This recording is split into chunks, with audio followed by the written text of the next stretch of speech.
Memasuki masa reses, salah satu anggota DPR RI dari fraksi Partai Demokrat yang juga saat ini menjabat sebagai Wakil Sekjen Partai Demokrat Saan Mustopha benar-benar menggunakannya untuk menemui konsistennya yang berada di wilayah Karawang, Jawa Barat. Bahkan kunjungannya diperuntukkan untuk menyerap aspirasi warga.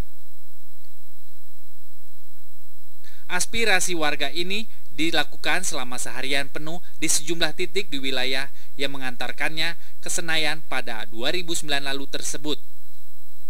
Saan Mustopha, politisi yang pernah mendapat penghargaan Carta Politika Award sebagai tokoh dari parpol pendukung koalisi pemerintah SBY Budiono ini mengawali kunjungan resesnya pada Kamis di kantor Lembaga Dakwah Islam Indonesia atau LDI serta Pondok Pesantren Sumber Berkah di Kabupaten Karawang. Dalam kunjungannya, Saan berdialog langsung dengan para pengurus Ormas LDII serta Ketua Pondok Pesantren Sumber Berkah Erwin Pajar. Menurut Saan, waktu reses bukan berarti libur. Justru masa reses seperti ini, anggota DPR harus melakukan fungsi representasinya dengan menyerap aspirasi masyarakat. Terlebih lagi saat masa reses, kegiatan anggota DPR ke daerah pemilihannya juga dibiayai negara.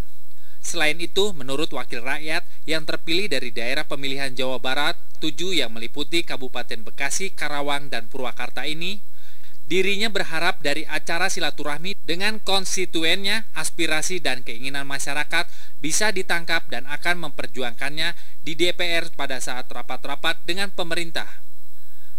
Selain bersilaturahmi dengan para pengurus Ormas, LDII, dan Pondok Pesantren Sumber Berkah, Saan juga mengunjungi sejumlah lokasi untuk menyerap aspirasi, antara lain pertemuan dengan orang tua murid di Madrasah Asadiyah di Dusun Sukamaju, Desa Teluk Jambe, Kecamatan Teluk Jambe Timur, Kabupaten Karawang, Jawa Barat. Pada kesempatan ini, Saan menceritakan kisah sewaktu menjalani masa sekolah dulu dan memberi motivasi kepada orang tua murid agar di tengah keterbatasan ekonomi, persoalan pendidikan tidak boleh diabaikan. Saan juga berjanji akan mengirimi buku-buku dan Al-Quran untuk membuka wawasan serta memberi motivasi membaca dan belajar pada anak-anak madrasah. Bisa menangkap apa yang menjadi harapan, keinginan dari ibu bapak sekalian. 30 tahun yang akan datang itu yang akan membuat keluarga kita bangga. Jadi kita gini, pertama reses ini kan menjadi salah satu sarana bagi anggota DPR untuk menjalankan fungsi dia sebagai anggota DPR, fungsi representasi. Dia adalah representasi dari daerah pemilihan, representasi dari konstituen. Maka fungsi representasi itu bagaimana anggota DPR itu mampu menyerap, mendengar, melihat, dan mengagregasikan apa yang menjadi kepentingan dari konstituen yang diwakilinya. Nah, setelah itu baru anggota dewan bisa merumuskan dalam bentuk kebijakan atau program-program yang bisa diberikan kepada masyarakat setelah melalui reses ini kan. Jadi saya dalam rangka reses ini saya ingin mengetahui lebih jauh lagi aspirasi dan kepentingan masyarakat yang saya wakili itu seperti apa. Nah, dengan cara saya ketemu langsung dengan mereka. Yang sejauh ini yang Bapak soroti apa nih? Pertama tentu soal pendidikan. Apalagi kalau kita ke daerah-daerah yang seperti ke dalam gitu kan. Dan itu betapa pendidikan itu harus mendapatkan perhatian. Walaupun misalnya sekolah sudah gratis dari SD sampai SMA dan sebagainya, tapi kan mereka juga punya kebutuhan lain. Kan tidak hanya biaya sekolah, tapi misalnya seragam, mereka transportasi dan sebagainya, itu juga menjadi penting. Yang kedua, infrastruktur. Jalan-jalan ke kampung kita kan tahu sendiri, ini rusak. Nah, bagaimana nanti ini kita coba angkat, itu menjadi salah satu agenda untuk coba kita perjuangkan. Berapa itu Pak, lama untuk langkah yang harus ditempuh untuk melaksanakan hal ini? Kan gini, banyak program ya. Misalnya di DPR itu ada yang namanya program percepatan infrastruktur pedesaan, pembangunan infrastruktur pedesaan. Yang setiap desa ada 250 juta per desa. Nah, kalau itu bisa dikembangkan secara merata, itu akan cukup membantu memperbaiki infrastruktur pedesaan kita kan itu. Ini menjadi penting sekali.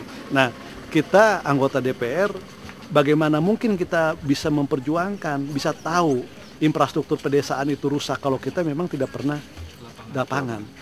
Nah, ini penting. Jadi buat anggota DPR penting menggunakan masa reses ini untuk turun kepada konstituennya. Apalagi anggota DPR turun ke konstituen itu kan tidak gratisan, dibiayai oleh negara. Besar lagi. Sekarang untuk nyerap aspirasi aja sekali reses 105 juta. Belum biaya transportasi, akomodasi. Kalau di total kira-kira hampir 140 juta sekali reses. Nah, kalau itu misalnya kita gunakan sebaik mungkin untuk kepentingan konstituen kita, untuk kepentingan menyerap konstituen kita, saya yakin akan bermanfaat. Biasanya proses pelaksanaannya berapa lama sih? Itu tergantung anggota dewan. Tapi yang diwajibkan itu kan sebenarnya kan sekitar 9 hari. Anggota dewan harus turun. Kalau saya dekat Kerawang, datang ke Kerawang dari Jakarta dan ke sini kan pulang kampung kan tidak perlu akomodasi, tidak perlu transportasi. Itu bisa digunakan sepenuhnya untuk menyerap aspirasi. Jadi itu bisa kapan aja. Tapi kalau yang jauh itu kan biasa ada batasan sekitar 9 hari. Selain dua lokasi itu, Saan juga mengunjungi sejumlah tempat di wilayah Kecamatan Telaga Sari dan Lemah Abang, Kabupaten Karawang. Yakni diantaranya menemui perkumpulan ibu-ibu peserta majelis taklim di wilayah tersebut. Kunjungan reses hari pertama Saan Mustofa pun berakhir saat hari sudah memasuki malam hari.